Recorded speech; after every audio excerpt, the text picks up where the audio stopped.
Hey everyone, welcome back to the FloTrack podcast. I'm Kevin. He's Lincoln FloTrack podcast at gmail.com. You can find the show on Apple Podcasts, Spotify, Lincoln's favorite, Stitcher, or wherever else you listen to podcasts. It's also on the website, flotrack.org/FloTrack podcast. We're talking turkey trots today, Lincoln, and not turkey trots that are going to happen tomorrow because most of them have been canceled, but instead we're going to dip back into the archive for your Pulitzer-winning piece from a few years ago entitled "The 10 People You Meet at a Turkey Trot." This was your only Pulitzer nomination in your writing career. Am I right? Yeah, just one so far, but I mean that's more than most people have. Yeah. It's brought great honor to my family, and still lives to this day. Whatever it is, 5 years on, and so it's. I was hoping if there were some turkey trots, and maybe there are, we could add more people to the list. We could add the COVID tester.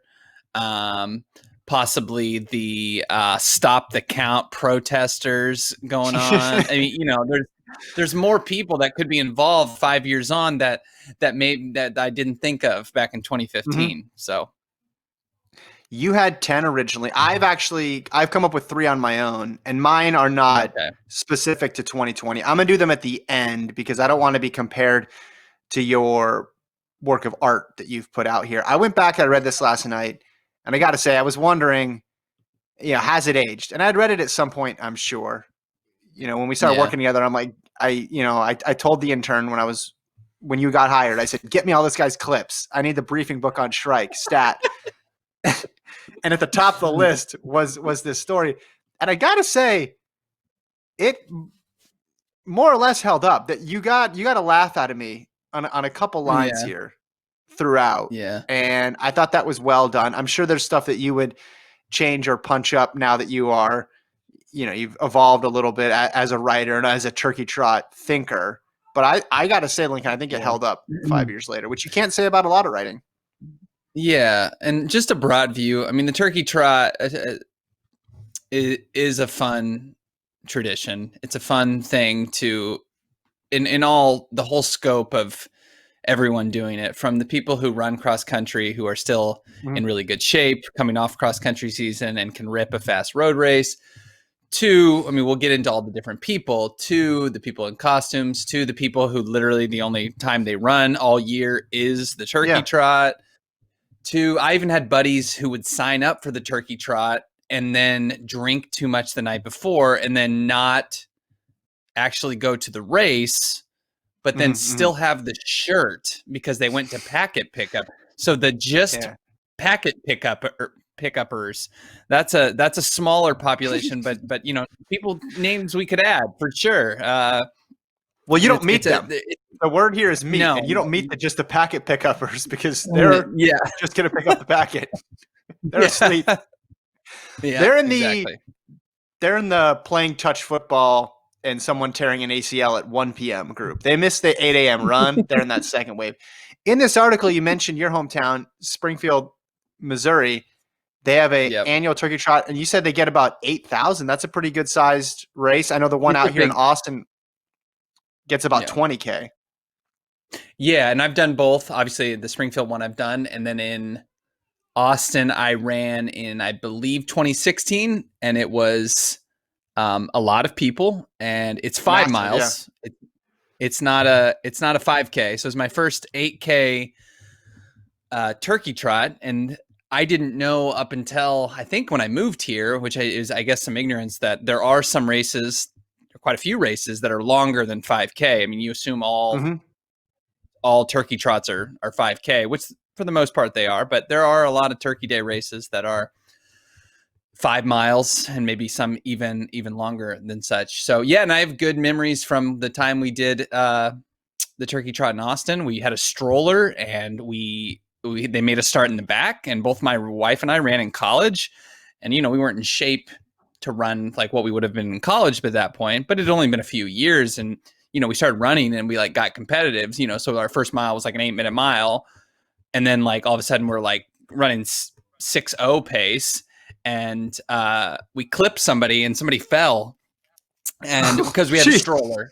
Sorry. Let me back up. You blame it on the stroller. That's why you're not supposed to be running 6.0 pace. I'm adding another person to my list. The stroller violator. The stroller is assaulting. There's a big There's a big downhill there in the Austin race too. Did you just like let him go for a little bit and catch? It's super hilly. No, it was actually early in the race, probably just after a mile that we started hammering and clipped somebody in their phone ripped out of the cord ripped out from their phone. It was ugly. Oh, gosh. It was ugly. It was ugly. So if that person's still out there, I'm sorry. And that's how you ended up in jail on Thanksgiving 2016. It's just a warrant still out for my arrest. Yeah. I didn't know that story. It is massive, and it's the day. I mean, the most common day for people to participate in a race across the nation, obviously, because in America we've correlated these two things, and we get this sort of idea in our head of, if I'm going to eat a lot, I'm at least going to go fake that I'm in shape for 25 minutes in the morning. Then I can do whatever I want. Exactly. Uniquely American. Yep. Let's run through these. Let's do them in the order that you wrote them down initially on that fateful day 5 years ago. I know you've kept the pen that you originally wrote it, and actually the quill that was originally written in. It's in the Shrike Literary Museum that you can visit in Springfield. Yeah. There's a whole wing devoted to where he was when he wrote the Turkey Trot story, and then I'll add mine at the end here. So number 10, you have the person in costume here.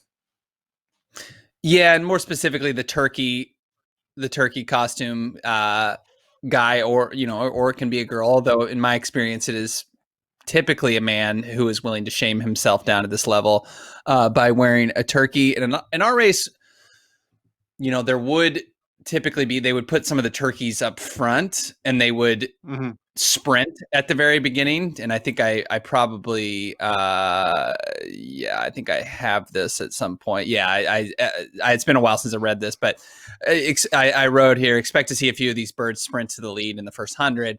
That's for the newspapers. That makes for a great front page clip, because the article up front, an easy lighthearted piece on the day after Thanksgiving, is this many people showed up at the Turkey Trot, and then they've just got a photo of the turkeys running with actual runners. So they'll run out front, they'll wear the turkeys, and they'll slowly fade back while laughing. Usually they're out there for a good time. And the good thing is, if you're in the Midwest like I was, they're typically warmer than the rest of us because they're in a turkey costume. So it's a nice benefit while you are looking kind of like an idiot. There was a race in Eugene that was sponsored by Krusty's, the pancake waffle mix. And if you beat the person dressed in the costume, you got apparently a year's supply of the mix. So, but it was actually Galen Rupp that was in the costume. That was the caveat. So it's funny you say that, because there was actually another race in Eugene, the Truffle Shuffle, that I did when I was in college. And there was a guy dressed as a truffle. And if you beat them, there was no reward. But I got absolutely smoked by this person dressed in a truffle. And I found out later it was the former U.S. Road 5K American record holder. That's kind of the person you meet in Eugene, just willing to go out there and do it. So he was probably running 5:20 pace, and I could not keep up. In any event, number 9, Lincoln. Number 9 here, or sorry, number 2. The local celebrity. Yeah, and this obviously depends on your town. I mean, if we're in Austin, we have like actually significant celebrities here, and I don't mean that like Matthew McConaughey's not going to show up. Local in the sense of, in all likelihood, it's a television anchor for your NBC station, which is what we got. Typically our sports guy who had been in my hometown, who had been the sports anchor on the NBC station for like 100 years, would come out and shoot the gun. That's kind of who I was directly referring to here. Local celebrity who it is kind of like, you see them, if you're from a small town, you're like, in your brain, you're like, that person's famous, when in reality, they're not famous, but you see them at a Turkey Trot, and you're like, oh, well, I don't always see him in public, or, and so You get that. You get that Yeah. at the Turkey Trot. You get that special moment with Ned I've Remitz. been That's a perfect Mhm. local sports anchor Yeah. name. Oh, I've been 100%. to plenty of road races, not just turkey trots, where the local celebrity is filled in by a radio personality, which is even more fun because it's, hey, I know them. Hey, oh, that's what they look like. Oh, okay. There's a regular Yeah. person. Not near this. It's like, oh, Yeah. it's Sean and Jessica from 96.7, The Smash. Oh, Yeah. okay, cool. The And they're Splash. and they're explaining where to get your packet, and it sort of brings it down, especially if you're young and you put the people on the pedestal because you hear them on the radio and then you actually see them Yeah. in real life. There's a little bit of a come down there. Now, not at I hate to just make this all about races that I ran that weren't turkey trots, but one time that person at a race in LA that I did was Kennedy, the former MTV VJ. That was kind of a, Ooh, oh, I there wonder you why you're go. here. But it was for charity. In any event, Mhm. number three is the family streakers, and I got to commend you. Tip of the cap here. This is why this won a Pulitzer Prize. First sentence: calm down. It's not what you think. Just amazing. How long did you workshop that one? It's been so long, I don't remember, but it's a classic. I You and the didn't just editor sat down include. for a couple hours to really hash that one out. Yeah, it was in, it was out, and it finally got put in the last moment. Um, yeah, It it was was the kind of best like of the times. It was the worst of times. Similar yeah. line. Okay. I counted to 10 over the phone with the editor and said, "Okay, if you don't say anything when I'm done counting to 10, it stays." All right. Just kidding. Okay. Yeah, so this is not a family running naked as you think, which was the joke. But it is the people who have done the local turkey trot like for like Mhm. 25 years straight, which is a Yeah, cool yeah. thing. Like no jokes about it. If you're actually getting out there and having a streak of Mhm. of everyone running the turkey trot together, that's pretty neat. And I feel bad. A lot of people around the country had active streaks. Now I'm sure they'll participate in their virtual race, Mhm. um, but is that going to be counted? I mean, I'll count it just because I don't want to see streaks end based on a pandemic. Mhm. Um, but this is a small but important population of almost any turkey trot. Is that Mhm. a lot, you will see shirts sometimes. They'll either make them or they will all wear the shirt that they got at pack and pickup that year's Mhm. turkey trot Mhm. shirt, and they'll all wear them.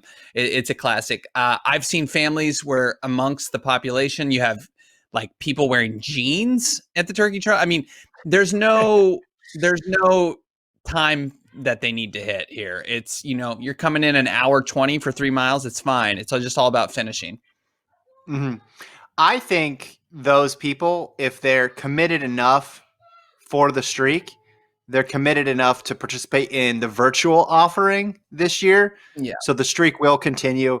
If they don't get yeah, a shirt, they'll make a shirt. They'll make a shirt that's 120% cotton just to prove how devoted they are. They'll make it as low quality as possible.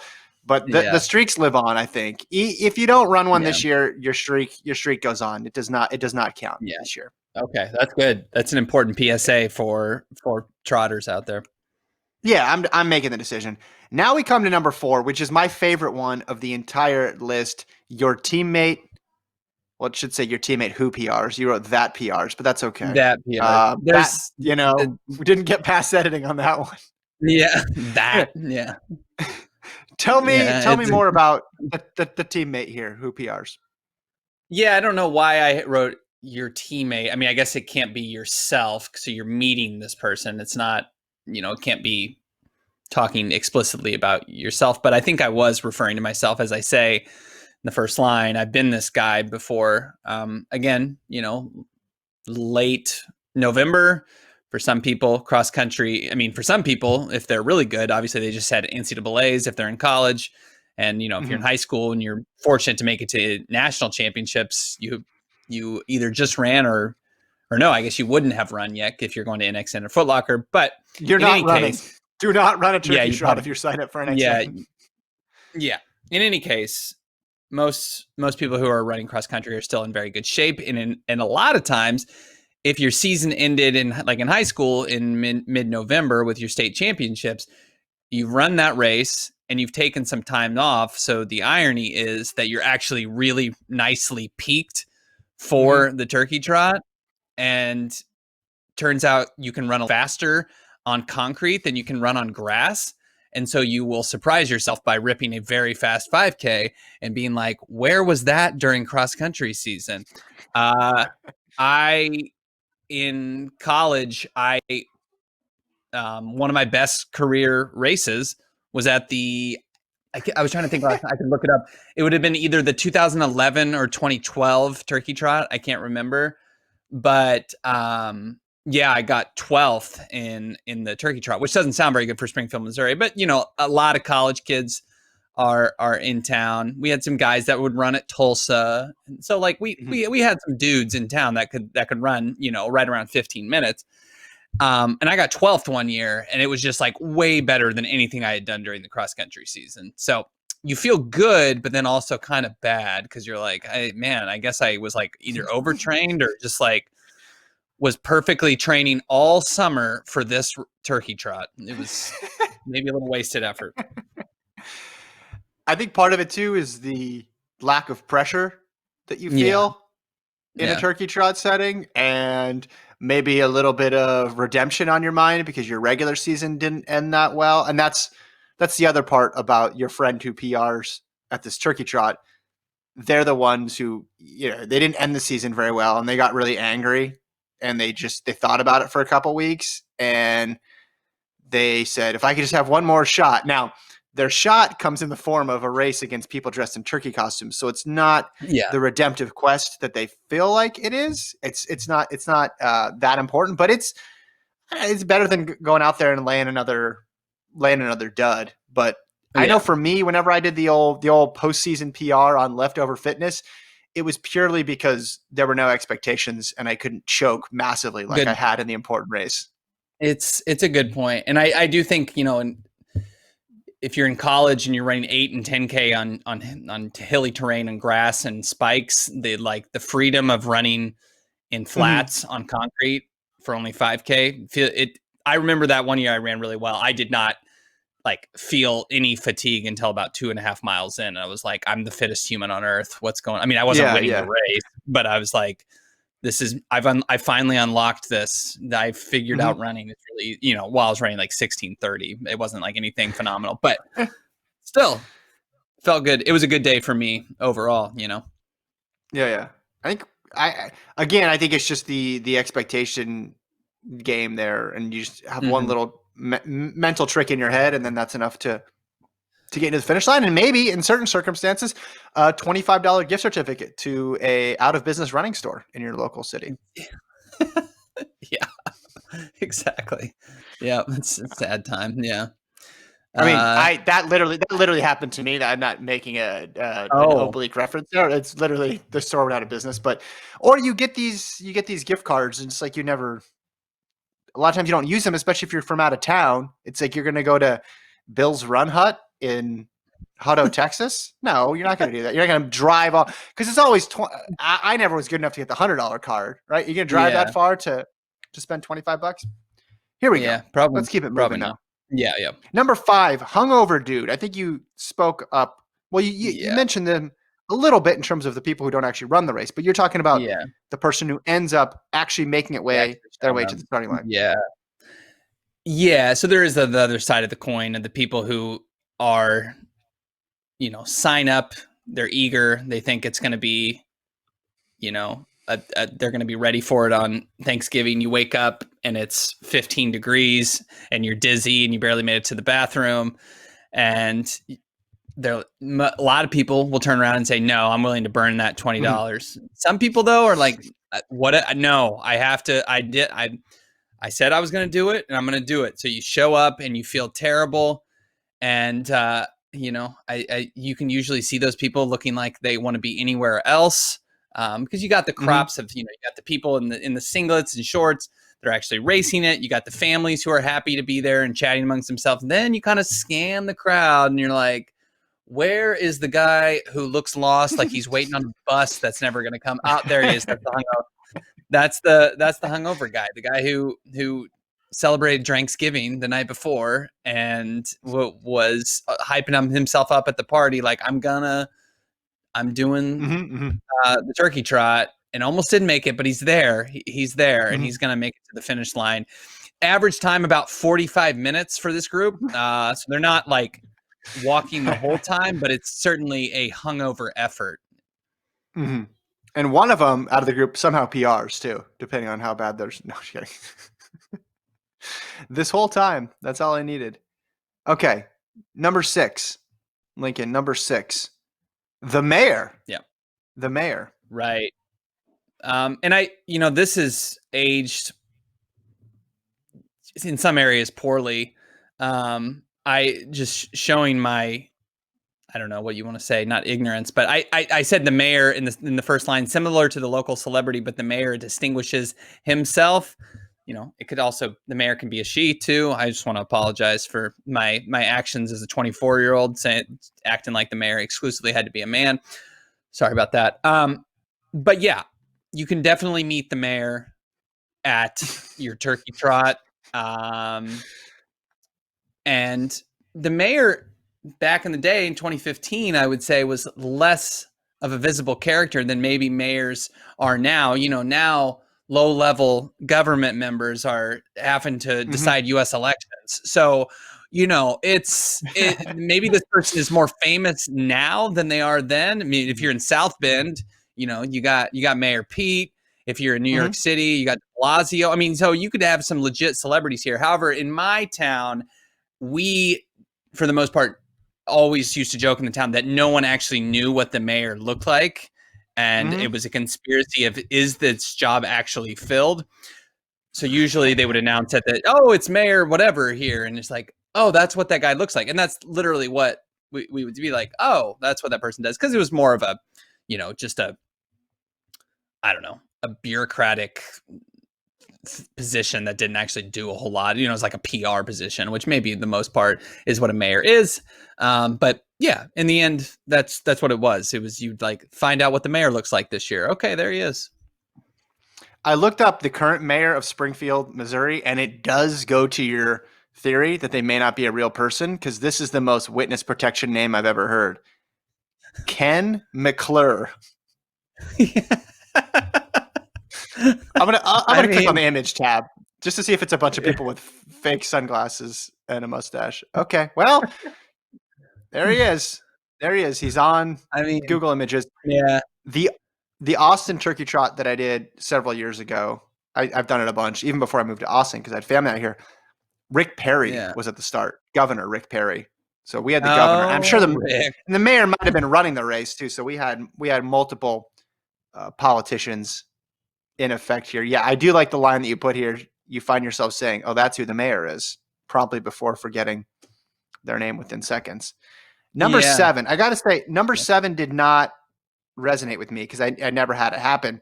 You have one of your high school teachers. Teachers. Kevin, here's the thing. That's because you are literally this person. You run into any of your students when you were back in your teaching days at a Turkey Trot? No, because it was too big. Okay. I'm at these massive events in big cities. Yeah. So yeah, I guess you were. Like, I'm a big LA. city guy, I'm a big city I know. guy, so. I know. Yeah, I've had this happen. I mean, you can see one of your teachers in public anywhere, and it's like awkward because you can't. I mean, you literally see this person like every Monday, Wednesday, and Friday. So it's like I can't not.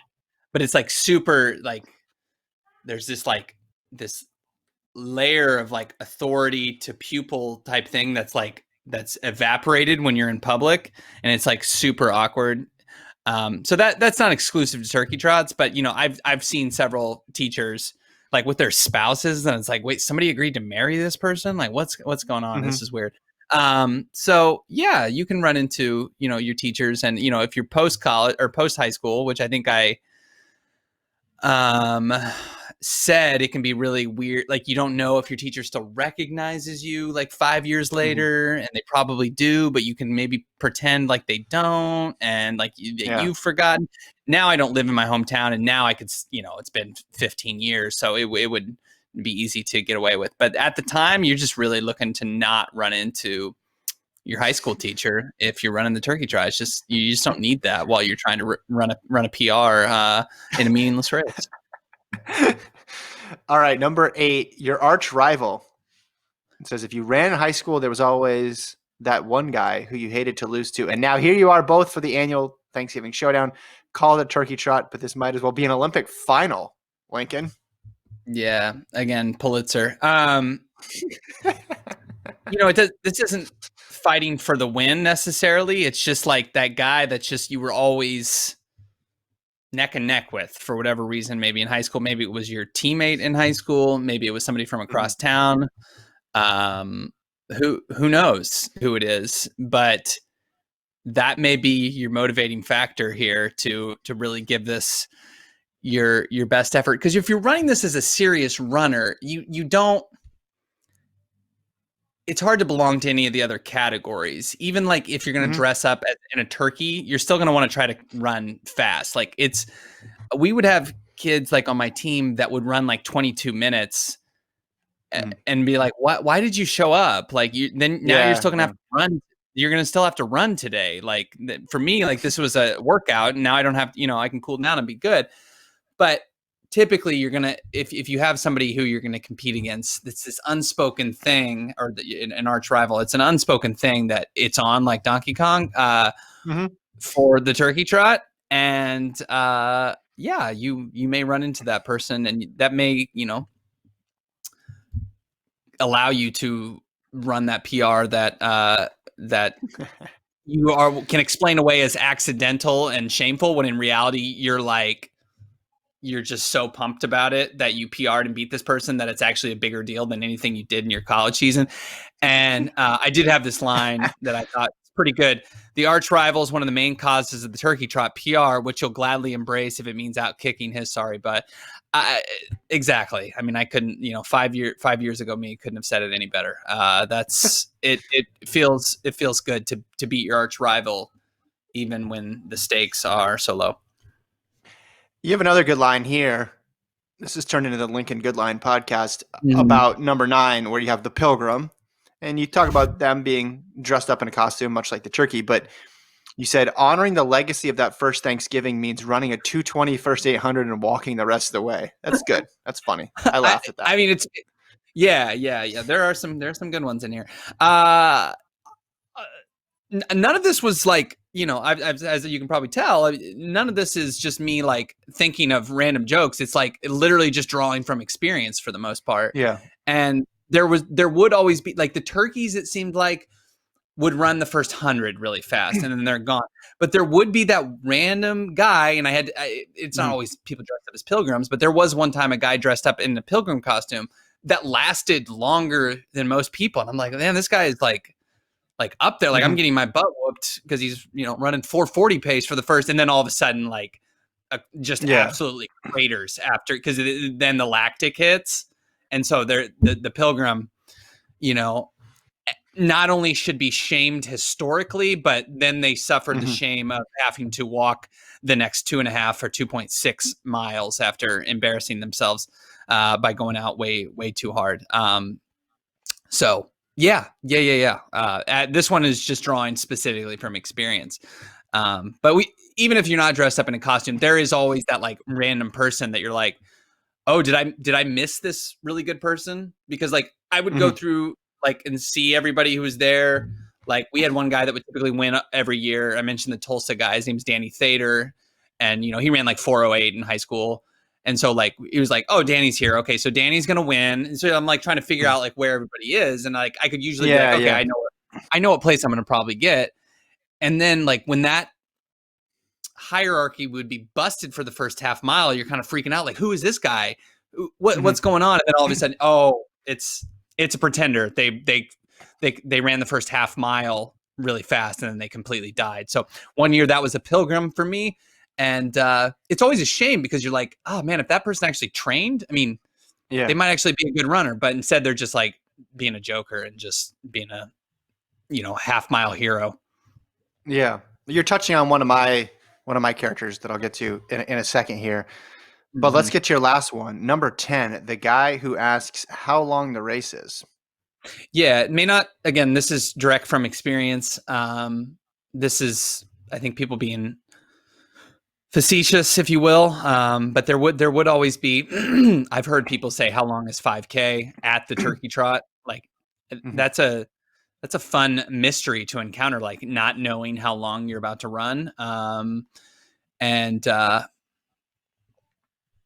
yeah, I was stretching to get to 10 here. Let's be honest. I had to make it to 10. That's where I went to. So it doesn't end with necessarily a bang. And that's been some of the criticism over the years of this sacred text of like, this kind of fizzles at the end. And I'm sorry for that. But again, I was thinking of specific experiences, and I've heard and people ask how long 5K is while out on the start line for the Turkey Trot. So that's it. That's the explanation for that one.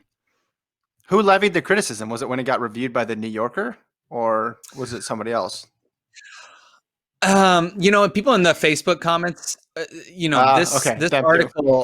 this article, we may break the trend this year unless, I mean, maybe we'll re-banner it, but this article has been put on the homepage for now 5 years running, from 2015 to 2019. It needs to go back up. Yeah. So people, it's timeless, and people will read it and share it throughout the years, and there'll always be comments and be like, oh, number 10, what is this person talking about? And like, most people will say it's pretty accurate, but it's like, number 10, what? And so, just crowdsourced, number 10 is the weakest link, I think, of all of them. But what can I do? I'm sorry.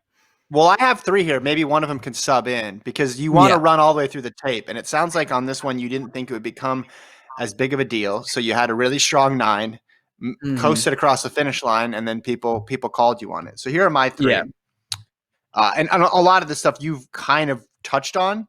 So there's oblique references to these 3 that I have here. One is a local legend who, especially in a mid-sized city, I wouldn't say as big as Austin necessarily, because Austin, every couple of years, you're going to get some dogs out there who are going to run ridiculously fast. But I'm talking about the person who's able to win.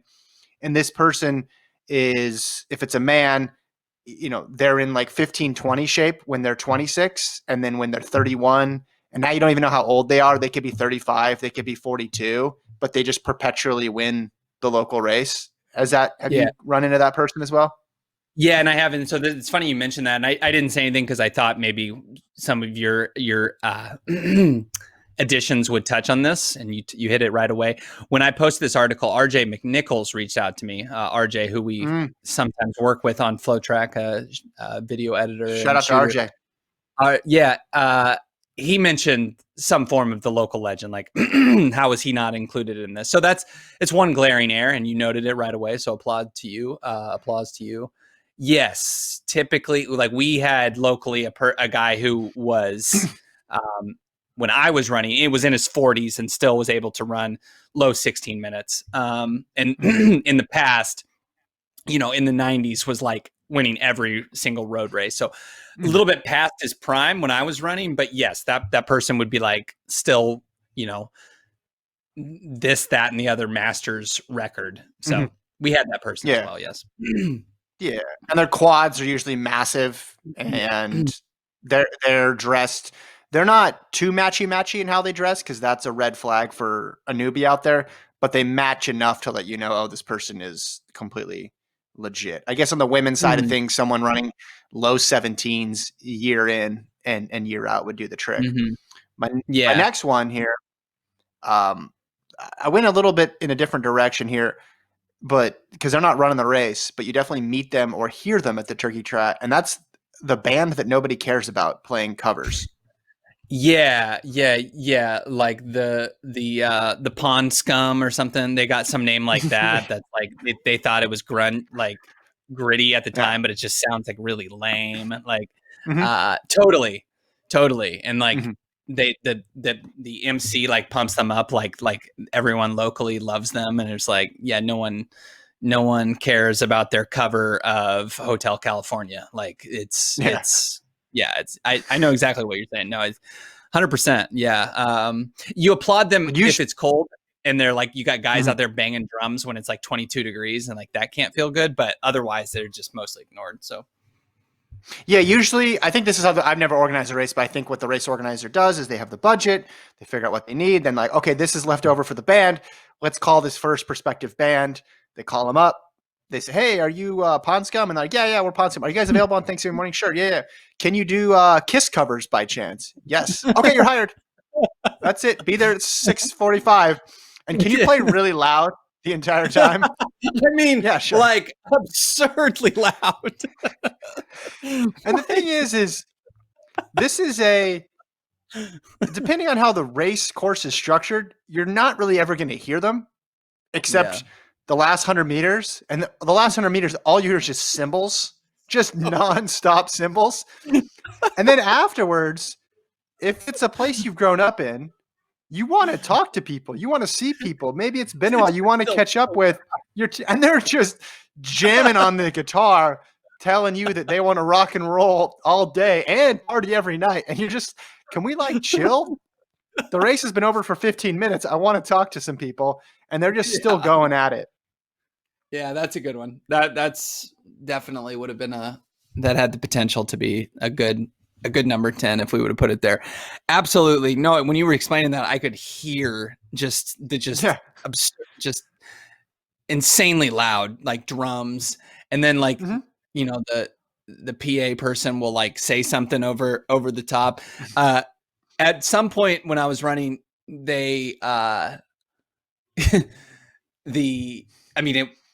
I assume it was most years, not that this is some recent invention, but we got chips, you know, it was chip timed. Maybe it was every year. I'm not that old, and they would pause the music or like quiet down the music while they would announce people coming across the finish line. And I didn't hear it as much. Not that I was some great runner, but I was up at the front. So like, you know, it wasn't,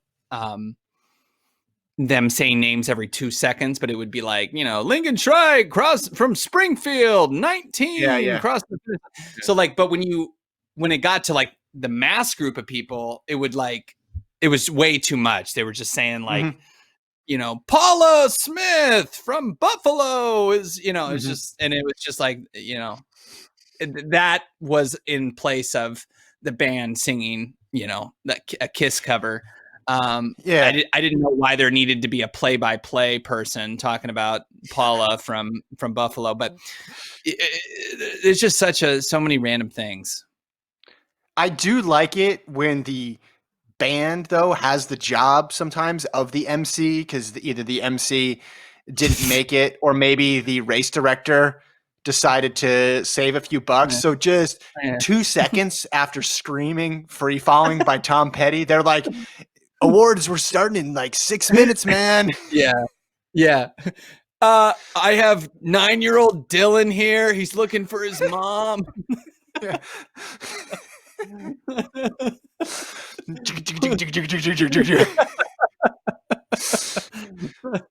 Okay, speaking of 9-year-old Dylan, perfect transition to my last one and something you touched on before for people you meet at a turkey trot. The 2 9-year-olds who start out too fast. Yeah. Every single one. Yeah. And sometimes it's not even that. I mean, they would usually, regardless of ability, they'll start out too fast. But sometimes you have like the phenoms, you know, we used to read about in Runner's World, like the 11-year-old that ran a 2:30 marathon. And you're like, wow, he's going to be the next Olympic champion, until you like get in the sport longer and realize, no, they're going to be fried by 14. They're done. Yeah. But there would be the kids that would start out too fast, and kind of similar to the Pilgrim or whatever. But yeah, it's a staple, right? People not knowing how to pace themselves. And you know, I always you get an A for effort for going out and just hammering when you're that age from the very beginning. But they're supposed to be, especially if it's a big race like the Austin one, they have it separate. You know, they put you and your wife in the back there because you have strollers, and they're letting you know the pace groups. And then you see these two kids, and I have a pretty good eye for who the phenom is, because if you're wearing the race t-shirt, basketball shorts down to your knees, and Velcro shoes, I'm guessing that you're not about to bust 5:30 pace from the gun. No. And so I just start looking around, and I get all old man, and I think, where are these kids' parents? Why are they? Because it becomes a safety issue, because you got a field of 20,000 people behind them, and they're going to go out super fast and then get passed by half of the field.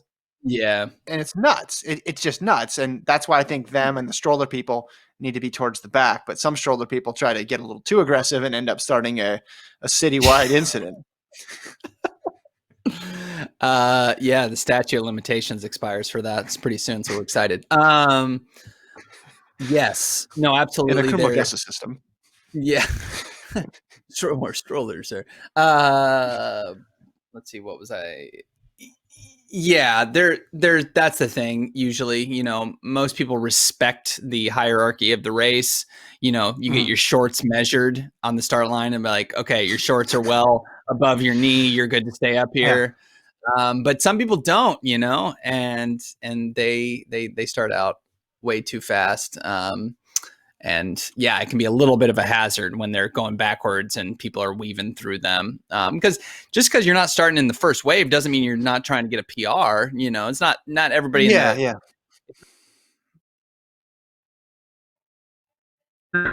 So, my dad would try to PR, and he's trying to run 20 minutes high. And if you got little Timmy there who's going backwards and thinking this is all a joke, it's not always safe, So the difference between the Pilgrim and the Turkey is when it's done, when their time is up, they know their time is up. Little Timmy and little Susie, sometimes when you eventually catch them after they go out in 72 for the first quarter and 225 for the first 800, they look over their shoulder at you at the 1,000-meter mark and put on a little bit of a surge, as if if they could just hold you off for this next 5 meters, then they're going to be able to make it 5K. And I just want you got to chill. You got to know your time is over, that it's only going to get harder from here, because then you get a little bit put off by it. You think that you're challenging me right now to this surge at the 1,000-meter mark, and you're going to get off scot-free? No, I'm going to beat you to the top of this hill. And then both of their race is already not really a race, but then your race gets ruined because you got into a back and forth with a child. Not worth it. Not worth it. Don't do it. Don't do it. Yeah, no, you've got to know who you're racing against. You got to know your competitors. It's your arch rival and maybe a turkey. Don't get in fights with, preteens. It's just, it's not worth it. It can be easy because they're punk kids, but you got to hold steady and just keep, know that you running 5:10 pace, you're going to eventually catch them regardless of if it's up the hill or just past the hill, so keep the faith and don't let those people bother you. Yeah. I mean, talking about this has made me almost want to run a turkey trot again. Not enough to, well, I mean, I don't have to worry about it this year. There's no turkey trots, but at least where I'm, where we're at, but maybe next year, maybe I, get in shape enough to where I can get a stroller back out there so we can mow some people over in Austin. And the strollers, man, I mean, now that I'm a parent, obviously I understand. I've run with the stroller before. It seems like so much work for so little gain. I would just I'd run the 5 miles at my house and tell my friends that I did it. Yeah. No, that was new. We just had, Knox was just like a year old then. So we had never run a race with the stroller. I mean, we had run obviously around town with it, but we realized pretty quickly, oh no, this is a disaster. Not wanting to do this. And the only way we kind of made it through the 5 miles, I think, was because we flipped back and forth between who was pushing and stuff. So if you can teamwork it and you have enough stroller control to where you're not going to slam literally like pushed onto the ground, then I can encourage it. But it's like, what's worse than taking a stroller into Disneyland? Doing a stroller in a turkey trot. Hey, have fun. Okay, no, and it's a good time if you have the opportunity to have a relative or friend watch your child during a race. Is a good time to do it. Yes, because it dramatically impacts your ability to do anything, and obviously the woman whose Achilles tendon got ruptured because of Lincoln's stroller can attest to the same thing. Yeah. Yep. 100%. Yeah. And, Austin had a rule that no matter what, you had to, if you had a stroller, you had to start in the back, which I just, it's a safety thing, but like there needs to be some room for nuance here. Like if you are trying to run, no room. Actually, you should. No, I'd have you go in the other direction if it was up to me. Yeah, you're running the stroller course. Yeah, you're running the other way. Yeah, 100%. Okay, well that's fine. We can agree. It's 20,000 people. It's 20,000 people. It's not safe. Yeah. The reason they're putting you back there. The reason they're putting you back there is not just that they don't want you to get in the way at the start. They're sending you a message to chill out, so that way you do not knock over a woman and knock out her iPod. That's the message that they're trying to send you, but you guys aren't getting the message. You're like, oh, challenge accepted. We're going to try to pass 18,000 people. I mean, we had to decide, like, are we going to run? Are we going to walk like 18-minute mile pace, or are we going to run? Yes, so then we were starting to do. We were weaving around people, and it was like, wow, this feels really good. We're like passing people, and then it just got going, and then we were like hammering. It just, it wasn't. The message is to be to chill out. It's the same thing that the 9-year-olds are supposed to get. Hey, get in the back so that way you chill out in the beginning and understand that it's a long race. You should have dropped Knox off at Gordon's house. He could have watched him for a couple hours, and you guys could have had a good race. Yeah, Gordon wasn't running it. We know that. So no, I don't think he was at the time. Although we saw JoJo in that one. She was ahead of us for a little bit. I'm just thinking back on the time. So no, I don't think Gordon was in that race. If a babysitter qualifies as someone who's passed out asleep in their bed, then maybe we could have done that. Knox was a little young to take care of himself at that age. But we learned our lesson, I think, and haven't done a stroller race since. So at least we didn't continue double down on our ways. Would you let Gordon watch Knox now? Oh yeah, I mean Knox can take care of himself. It's just he's 5. 5 years old. Yeah, I mean 5-year-olds. They don't really need someone to watch them. It's just the problem is if somebody came to the door and said, "Hey, I got a car full of toys for you," my son would be like, "Yeah, oh yeah, I'm going." Cool. That's the only thing. It's not like they're gonna like stick their head in the oven. It's that they are mine. Well, mine, okay. Well, in any case, I'm not advocating for leaving a 5-year-old by themselves, but under the loose care of Gordon, yes, I'd be fine with that. Yeah. Last time I left Bennett alone, he started a pyramid scheme and was getting money from other 5-year-olds. It was really weird. Well, we can talk about that next week. FloTrack podcast at gmail.com. I hope everybody has a good turkey trotless Thanksgiving. That's a tough word to say. We'll be back. You and you didn't listen yesterday because you don't listen when you're not on, but Gordon's going to be gone Monday and Tuesday and maybe even Wednesday. So it's going to be you and I in the beginning part of next week. So buckle up. Is he at the beach or where's he at? Where's he going? He's in California, and then he's like, well, I'm going to be on West Coast time. I don't know how I can get it. I'm like, I'm just going to stop you there, and I'm going to say it's going to be Lincoln and I, because we'll have the podcast done by the time we wake you up. So kidding. You and I can do it. I think he flies back Tuesday night, so he might be back Wednesday, but you and I will be on Monday and Tuesday. So sounds good. All right. There you go. So yeah, thank you, Lincoln, for running us through one of your historic pieces, a great contribution to the FloTrack library, and really writing of all time. I know, Kenny Moore with his Bowerman book is considered one of the great books. I have my bookshelf right here. Actually, I could list them, but I think this wouldn't be so much a book as a single sheet of printed out paper belongs. It would, on my bookshelf now. Yeah. Yep. So Yeah, thank you for that. it's worth it though. You can go and can command P it if you want back at home. I'll be fine with that. And if I can give you my mailing address. I can sign it and send it back to people. Just let me know. All right. Thank you to Alon for producing. We'll talk to you guys next week.